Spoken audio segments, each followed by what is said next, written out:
Dans leur école primaire respective, ces enfants ont bénéficié d'un module d'apprentissage de la lutte de 5 à 7 séances. Aujourd'hui, ils s'affrontent, répartis en une vingtaine d'équipes. Il faut mettre l'autre à terre, c'est-à-dire les épaules. Plus facile à dire qu'à faire, surtout lorsque les lutteurs n'ont pas tout à fait le même gabarit.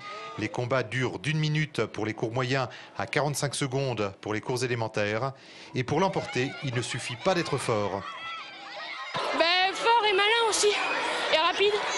Faut essayer de s'écarter à la place d'être contre lui.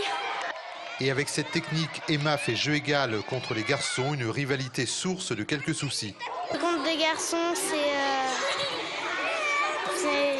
c'est un peu stressant parce que tu dis je vais pas y arriver, mais des fois tu y arrives. Loane également, elle gagne ici son deuxième duel. Des combats certes qui peuvent laisser des traces, mais la lutte permet surtout de véhiculer certaines valeurs. On les sort de l'école, donc il y a des contacts avec d'autres enfants, d'autres écoles.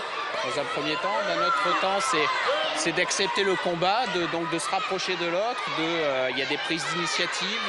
L'arbitre veille au respect des règles, note les combats selon un barème précis. Et l'œil de l'expert est à même de déceler des aptitudes pour cette discipline. Il y en a, ils se débrouillent mieux que d'autres.